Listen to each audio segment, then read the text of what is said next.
a história da Alessandra, de 47 anos, de São Paulo. Manda casos. Eu sempre me doei muito ao meu casamento, que durou 23 anos. Temos uma filha de 17 anos e desde que ela nasceu, eu mergulhei na tarefa de ser mãe. Não só isso, eu também trabalhava na nossa empresa e ajudei a construir o nosso patrimônio. Mas quando eu chegava em casa, o cuidado com a nossa filha e todos os afazeres domésticos ficavam nas minhas costas. Ele não tirava nem um copo da mesa. Eu era a Amélia convicta. Depois que a minha filha cresceu e deixou de precisar tanto de mim, eu parei para olhar para o casamento e vi que não havia mais nada ali. Só acomodação e desprezo. Foi quando eu percebi que o nosso casamento havia acabado. Saí de lá sem nada. Até, até a minha parte da empresa ele passou para a irmã dele. Sexoterapia. Ana, Olha, faltou um bom advogado aí, né, gata? Faltou um bom advogado, quer dizer, uma orientação jurídica, porque sair ainda, né, com a empresa. Agora, olha só, eu sempre digo para os meus pacientes uma coisa, quando eles estão se divorciando ou vivendo algumas situações de luto, e o ninho vazio também é um luto, e a separação é outro luto, que o que vai contar na sua história para frente é a narrativa que você faz do fechamento de ciclo. Quando ela conta essa história, né, a sensação que me dá é uma sensação de muito vazio, assim, de olhar para aquilo que ela construiu e não dar um significado positivo, né? Ela sai perdendo tudo. Então ela fala, eu me dediquei, né, eu fiz isso, e ó, no final das contas, o que que eu percebi? Acomodação e desprezo, e eu saí sem nada. Então, essa narrativa é uma narrativa muito difícil, porque ela vai ficar reproduzindo isso para o resto da vida dela. Né? Certeza que ela tenha vivido um casamento difícil, que ela foi Amélia, certeza que ela ainda tem um ressentimento muito forte, mas ela precisa ressignificar essa fala. Porque ela ficou nesse casamento, mal ou bem. Mal ou bem, ela aceitou esse tipo de condição.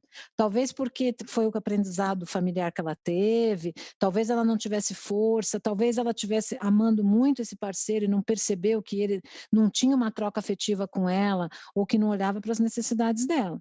Mas ou ela ressignifica isso, ou ela vai ficar arrastando esse tipo de fala da própria existência, que é muito triste. agora, Ana, eu acho que com ainda mais nessa geração, né? Porque eu acho que agora as coisas estão mudando e eu tenho esperança de que vamos daqui para melhor. Mas ainda mais nessa geração, né? Das mulheres que hoje têm 50, 60 anos. A função era a tripla jornada mesmo, né? Se você quer, você tem que trabalhar porque já tinha que trabalhar mesmo, porque tinha aquela primeira onda do feminismo, mas as funções da casa, toda a carga mental, tá tudo em cima das suas costas.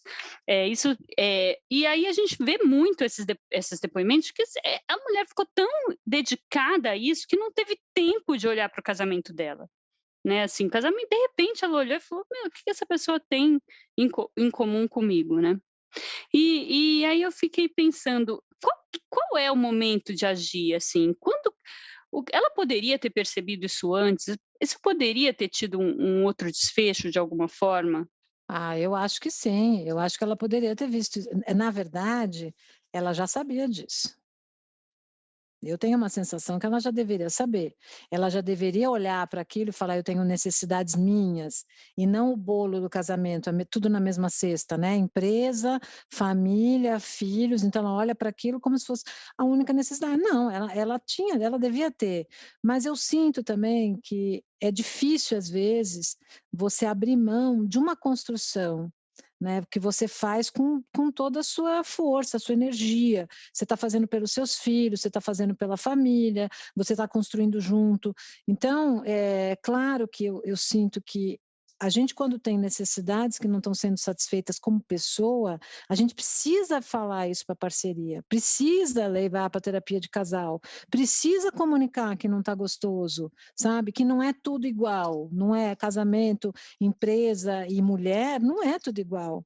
Eu tenho necessidades como pessoa, né, como mulher, que são diferentes de ser esposa ou de ser a sócia da empresa. Então, faltou esse olhar para ela e a comunicação das necessidades, né? Eu acho que isso poderia ter sido revisto antes.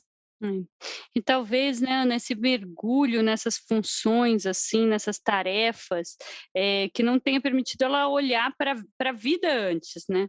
Porque, agora talvez ela sinta muito mais o drama do ninho vazio do que a primeira, personagem, né. E aí para ela vai ser mais difícil preencher. Como que essa mulher que ficou o tempo inteiro só nas tarefas da casa e no cuidado com a filha, que ela tem que fazer agora para preencher É, esse ninho vazio e recuperar a então, vida dela? você sabe que eu encontrei um estudo de uma tese de doutorado da Tatiana Ferreira, que ela faz com mulheres no ninho vazio.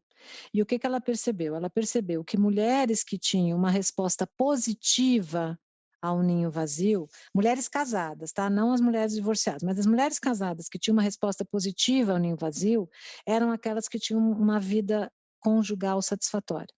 As mulheres que tiveram uma resposta negativa ao ninho vazio eram as que tinham uma relação conjugal insatisfatória. Então, imagina, já não está bom com o parceiro, os filhos vão embora, Deus me livre, fica sem nada, né? O vazio é muito grande, ele é duplicado. Então, no caso dessa mulher, ela vai ter que trabalhar muito para primeiro passar pelo ressentimento. Você veja que o ressentimento dela vem nas palavras, né? Foi desprezo, é humilhação, é perda. Por quê? Ela olha tudo aquilo que construiu e fala: "Nossa, nada serviu". E não é uma verdade, né? E tanto que outra coisa, essa fala do "eu não aguento mais, eu vou deixar tudo para trás, eu vou embora correndo e eu largo tudo e deixo tudo", também é muito complicada e também é muito comum no feminino. Não sei se vocês concordam comigo, mas eu já ouvi várias vezes a mulher não aguentar, ela está insatisfeita com o casamento, o parceiro começa a não querer o divórcio, ela fala: "Quer saber? Largo tudo, tchau, vou embora", fugida. Ela vai fugida porque ela não consegue, de maneira objetiva, catar um advogado e dizer: "Eu tenho os meus direitos, eu quero me separar, eu tenho este direito e isso não tem nada a ver com as nossas propriedades e a partilha de bens". Porque os homens muitas vezes usam isso: "Ah, você vai abandonar Uhum. seus Exatamente. filhos, Ela você vai fica com uma acabar com o nosso", culpa, né. ela fica com uma culpa e sai fugida. E deixa tudo para trás, assim, tipo, eu não quero ver, como se ela estivesse fazendo um grande pecado. Então o que eu vejo nessa conversa essa nossa personagem é um pouco isso, né, por isso que eu falei, faltou ser racional, faltou dizer: "Não, não, eu participei disso aqui, eu preciso elaborar melhor essa separação para que eu possa construir uma nova vida". É. Siga a Universal UOL nas redes sociais e compartilhe com a gente a sua história. Quem sabe o seu dilema não é o próximo a ser tratado por aqui? Você pode ouvir esse e outros podcasts do UOL em uol.com.br/podcasts. Sexoterapia tem apresentação de Marina Bessa e Ana Canosa. Edição de áudio de João Pedro Pinheiro. Reportagem de Fernanda Colaviti. Produção de Laura Capanema. Coordenação de Juliana Carpanês.